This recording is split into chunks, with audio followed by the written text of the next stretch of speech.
नमस्कार दोस्तों, अगर आप अपने जीवन में कुछ नया सीखना चाहते हैं तो चैनल को सब्सक्राइब जरूर कीजिएगा। महाशिवरात्रि का पर्व बड़ा ही शुभकारी होता है, बहुत ही शुभदायक होता है। अगर आप चाहते हैं कि आपके जीवन में जो भी समस्याएं हैं वो सब दूर हो जाएं तो आप महाशिवरात्रि का व्रत बहुत ही नियम से कीजिएगा। आपको हर इच्छा की पूर्ति होगी, हर मनोकामना पूरी होगी। इस बार महाशिवरात्रि का व्रत पड़ रहा है शनिवार के दिन 18 तारीख को। 18 फरवरी को महाशिवरात्रि का व्रत पड़ रहा है। इस दिन जो भी सच्चे मन से भगवान भोलेनाथ की पूजा करता है, उनकी आराधना करता है, जो भी आप संभव हो उतना आप दान पुण्य करें तो आपको मन वांछित फल मिलता है। जो भी आपके मन की इच्छा है वो पूरी होती है। क्या करना है और क्या नहीं करना है सब बताएंगे। भगवान भोलेनाथ बहुत ही भोले हैं, उन्हें एक लोटा जल से भी प्रसन्न किया जा सकता है और एक बेलपत्र से भी वो बहुत ही प्रसन्न हो जाते हैं, बहुत खुश हो जाते हैं। आपको बता दें, महाशिवरात्रि का व्रत इस बार 18 फरवरी को है, तो आप सुबह सुबह स्नान आदि करके मंदिर जाएं और मंदिर में महादेव को जल अर्पित करें, कच्चा दूध अर्पित करें और उसमें कच्चे दूध में थोड़े से काले तिल भी मिलाकर अर्पित करें। क्योंकि ये दिन शनिवार के दिन पड़ रहा है तो आप अगर काले तिल भी कच्चे दूध में डालते हैं और फिर ये दूध महादेव को अर्पित करते हैं तो इससे आपको बहुत ही अच्छा फल मिलेगा। याद रखें, कभी भी दूध और दही को तांबे के बर्तन में नहीं रखना चाहिए, ये जहरीला हो जाता है। तो आपको पीतल में या स्टील में या चांदी के पात्र में कच्चा दूध और दही ले जाना है। दोस्तों, महादेव को पंचामृत भी अर्पित करना बहुत शुभ होता है, तो इस दिन आप उनका पूरा अभिषेक कर सकते हैं। किस तरह से करना है पूरी विधि बताते हैं और व्रत में क्या खाना है क्या नहीं खाना चाहिए सब कुछ बताएंगे। आप पूरे वीडियो को ध्यान से सुनिएगा। चलिए शुरुआत कर लेते हैं। अगर आप महाशिवरात्रि के दिन व्रत रख रहे हैं और महादेव की पूरी पूजा अच्छे से करना चाहते हैं, उनका अभिषेक करना चाहते हैं, तो याद रखें एक रुद्राक्ष घर से ले जाएं और रुद्राक्ष को महादेव के ऊपर रखें, शिवलिंग के ऊपर रखें और फिर उसके बाद ही उनका पूरा अभिषेक करें। किस तरह से करना है अभिषेक? आपको सबसे पहले उनको एक लोटा जल अर्पित करना है, फिर कच्चा दूध, फिर पंचामृत। पंचामृत अगर नहीं ले गए हैं बना के तो आप दही, उसमें शक्कर, शहद, गंगा जल, इन चीज़ों का समावेश करें, इन चीज़ों को मिलाएं और फिर महादेव को अर्पित करें। आप अलग अलग भी ये चीज़ें ले जा सकते हैं और याद रखें कि आप उन्हें सफ़ेद चंदन, लाल चंदन ज़रूर अर्पित करें।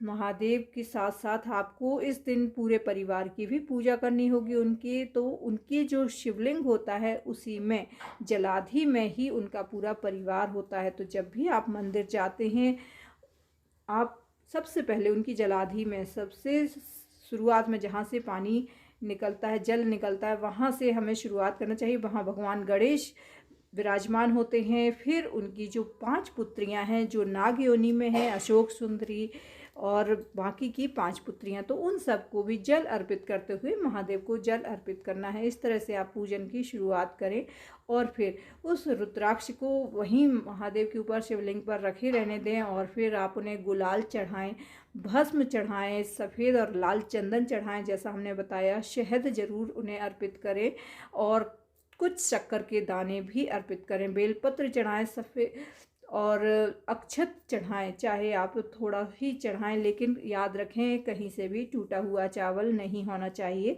तो उन्हें अक्षत भी अर्पित करें। फिर बेलपत्र में थोड़ा सा शहद लगाएं और महादेव के शिवलिंग पर उन चिपका दें।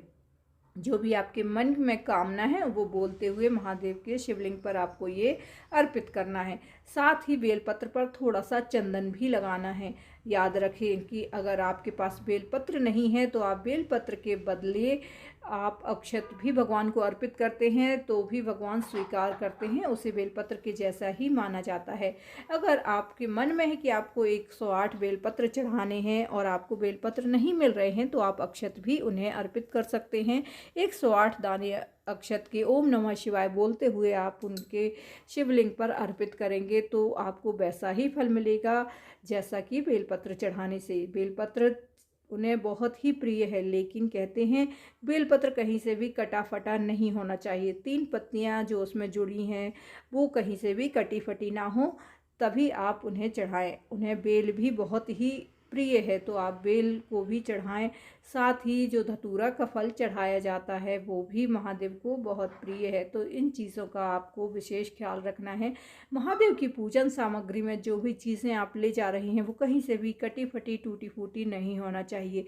महादेव को अगर आप नारियल अर्पित कर रहे हैं तो याद रखें, महादेव के मंदिर में नारियल को फोड़ा नहीं जाता है।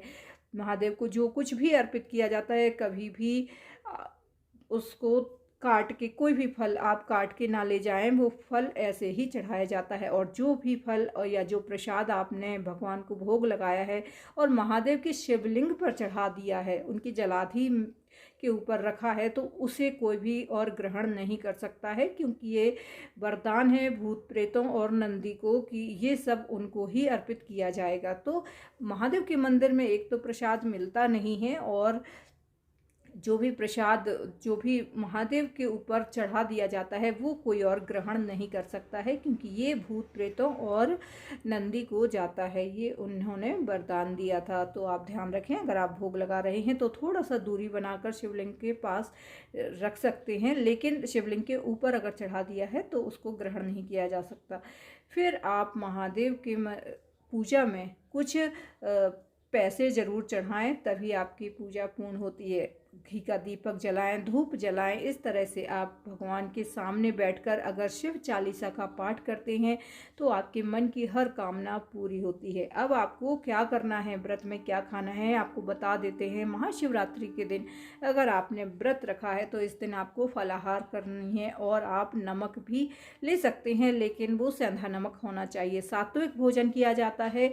इस भोजन में आपको दाल चावल रोटियां ये सब चीज़ें नहीं खाई जाती हैं, अन्न नहीं खाया जाता है, फलाहार ही किया जाता है। उसमें आप सेंधा नमक उपयोग कर सकते हैं। आपके मन की हर इच्छा पूरी होती है अगर आप महाशिवरात्रि के व्रत को पूरे मन से करते हैं। और पूरे दिन ध्यान रखें, ना तो अपशब्द बोलें, ना ही किसी के साथ लड़ाई झगड़ा करें। मन में बैर द्वेष की भावना नहीं लानी है। भगवान को जो चीज़ अर्पित करनी है जो बहुत ही खास है महाशिवरात्रि के दिन, वो है उनको बेर भी बहुत पसंद है, तो बेर ज़रूर उन्हें अर्पित कीजिए, ताकि आपके शत्रुओं का नाश हो सके और आपसे कोई भी शत्रुता नहीं रखेगा। तो बेर चढ़ाना भी बहुत शुभ होता है। कहते हैं कि भगवान को अकउआ के फूल भी चढ़ाना चाहिए। तो जो पूजन सामग्री भगवान के लिए आप ले जा रहे हैं, याद रखें वो कहीं से भी कटी फटी ना हो। और व्रत में आप 2 बार भी फल ले सकते हैं, जो भी फल, और आप दूध वगैरह, सूखे मेवे, इस तरह से आप कुछ भी ले सकते हैं। और जो भी आप भोजन कर रहे हैं, भोजन में हमने आपको बता दिया कि आपको दाल चावल या अन्य जैसी चीज़ें नहीं खाना है। इस दिन शुद्ध सात्विक भोजन ही किया जाता है, वो भी फलाहार। इस तरह से आप भगवान की सारा दिन पूजा आराधना जो कुछ भी करते हैं, कहते हैं ये बहुत ही शुभ दिन है, आपकी हर मन की इच्छा पूरी होती है। इस तरह से आप भगवान की पूजा आराधना करें। भगवान भोलेनाथ की महाशिवरात्रि के दिन जो भी पूजा करता है उसकी हर इच्छा पूरी होती है। तो इच्छा पूरी करने वाला ये एक बहुत ही खास व्रत है।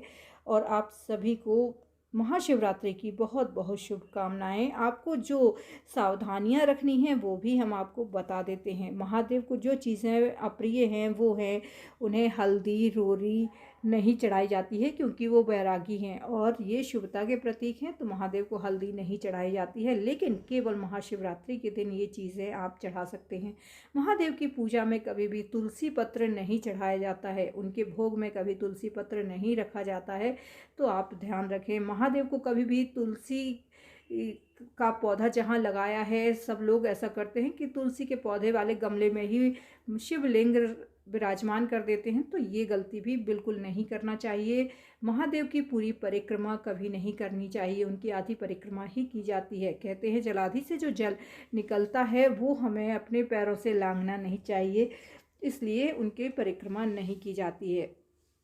आप जब भी महाशिवरात्रि पर पूजन करने जा रहे हैं तो माता पार्वती का पूजन भी अवश्य करें, ताकि माँ भगवती की भी आपको कृपा मिल सके। इस दिन महाशिवरात्रि के दिन ही माता पार्वती और महादेव का विवाह हुआ था, तो ये बहुत ही खास दिन है।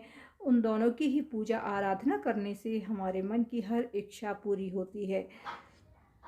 ये दिन बहुत ख़ास है। आपको ये थोड़ी सी सावधानियाँ रख के आप इसका पूरा लाभ ले सकते हैं। आपको महादेव की पूजा में और भी कोई अगर कठिनाई आती हो तो आप हमें कमेंट बॉक्स में ज़रूर बताएं। हम आपकी समस्याओं का समाधान ज़रूर बताएंगे। मिलते हैं अपने अगले वीडियो में। जय माता दी, हर हर महादेव, जय माँ भगवती।